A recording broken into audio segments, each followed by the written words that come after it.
Oui, mais je voudrais quand même t'interroger sur mon agacement, parce que, comme tu le dis, Macron n'avait pas le pouvoir constitutionnel de s'engager comme il s'est engagé sur cette affaire. Même s'il n'y a pas d'affaire de parapluie nucléaire, il n'en reste pas moins que c'est pas comme ça qu'on négocie des traités dans la République.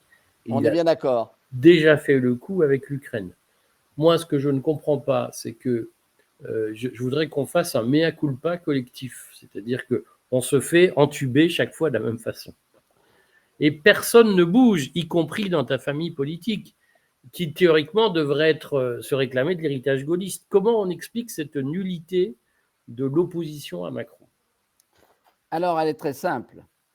C'est qu'il y a un article ici qui va renvoyer le texte devant le Parlement, hein, puisque pour le traité, indépendamment de la signature faite indûment et en violation de l'article 52 par le président, et il s'est bien gardé de publier le texte avec sa signature, parce qu'il se sent un peu merdeux, mais l'article 16 dit très bien qu'il va falloir qu'il y ait des procédures qui soient, je dirais, normales et conformes à la Constitution. Donc ces procédures vont passer devant le Parlement. Je ne vois pas comment il pourrait envoyer une notification pour que 30 jours après, à la dernière notification, le traité soit en vigueur. Il va devoir passer ce texte devant le Parlement.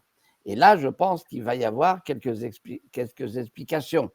Mais il est clair que si j'étais aujourd'hui en commission des affaires étrangères et si j'étais à l'Assemblée, je me serais levé en disant continuez comme ça, vous nous mettez devant un fait accompli, vous n'aviez pas le droit de signer ce traité, mais bien évidemment, au nom de l'amitié franco-polonaise, qui est multiséculaire comme chacun sait, nous allons l'approuver, mais nous allons rappeler à l'exécutif que ce n'est pas comme ça qu'on travaille.